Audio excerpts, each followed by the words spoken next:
Hi, I'm Greg, and I've killed Derek. Welcome to Men of the Dead, and this is Monday.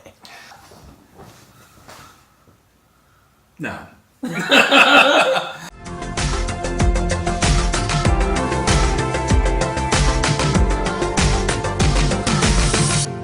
All right, everyone. Well, welcome to another week here on The Den. This week is Teach a Lesson Week. So, I decided that I am going to take the lead on this week. Is it because I'm not good at anything? But you're not going to be in the video. Someone's got to spill the tea somehow. Get out of my video! So anyway, I'm taking the lead this week on the video. So, what we are going to talk about, seeing that it's October and we're in All Hallows Eve month, we're going to talk about how to survive in a horror movie. Those of you in your 30s and above are going to recognize a lot of the references that I'm going to talk about. For those of you younger people that think you're into horror movies, I suggest you go back and you watch your 80s and 90s and below horror movies, because they did the slasher genre, especially, much better than I think the newer movies do. That all being said, let's talk about ways to survive in a horror. Number one, if you hear an odd sound, do not go after said sound. That is a sure way to get killed. Do not go towards the light, so to speak. All right, number two, do not fornicate. That's right, no sex. If you have sex in a horror movie, you will die. Lions are always attracted to the girl with the period. Just saying. Things I learned on pop-up video. Oh my god. Oh, that's so wrong. So, no having sex in a horror movie. In fact, if you're a virgin, you are the most likely person to survive in a horror movie. Side note, it was the pop-up video for Like a Virgin. Alright, point number three. Do not be a basic bitch. Basic bitches almost inevitably die in those horror movies. So do not be basic. Point number four. Your best bet in the event that you are captured in a house or a cabin is to stay away from a door or a window. So your best bet is to hide under the bed and hope the serial killer does not kill you.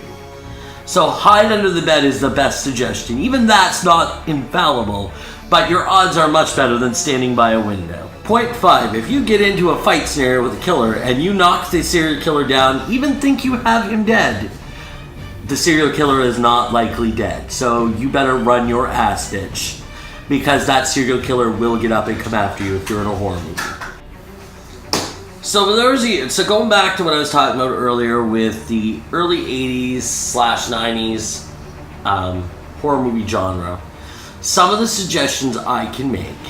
My favorite is still to this day is the Friday the 13th series. It always has been, always will be. I've watched those bitches multiple times. I think, especially the early ones, they did the slasher movie genre better than any other genre. If you're looking for the mindfuck side of things, you've got Freddy Krueger in Nightmare on Elm Street, which, as you can see, I'm sporting a Nightmare on Elm Street shirt as we speak. Something a little darker is Child's Play. Good old Chucky. If you're looking for camp, you've got the Evil Dead series, Army of Darkness, Evil Dead 2. Honestly, I recommend the old ones versus the new one. The new one was good in its own way, but it lost the camp that Evil Dead 2, and Army of Darkness had. So you need Bruce Campbell. And also on a side note with that, Ash vs. Evil Dead, the new show, is amazing for that reason as well. So keeping on that side note, Ash vs. Evil Dead actually comes out later this month for season 2. So things to watch out for, especially for you nerdy people. You get Bruce Campbell and you get Lucy Lawless. So you get Xena Warrior Princess and Bruce Campbell. How can you beat that as a nerd? One last side note of all things horror. One thing I'm super excited for is later this month, we are going. The release of the Friday the 13th game is going to finally happen for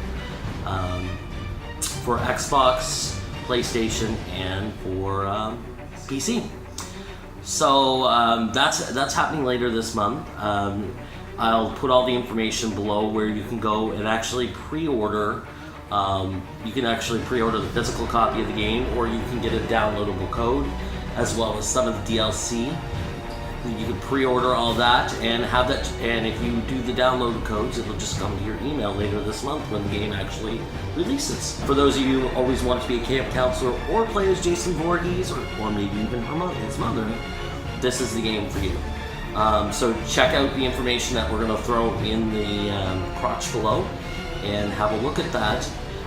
It would be nice if you would support the group that's making the game, because if you order from their website, just as a side note, they will be adding more content to the game through a backer kit.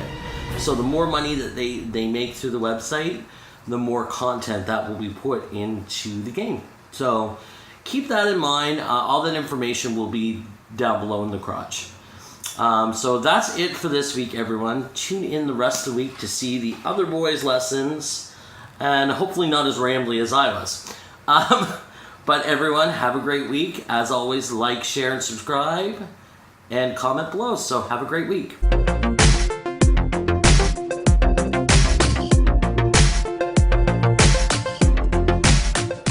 29 days of Halloween, Halloween, Halloween. 29 days of Halloween. Silver Shamrocks.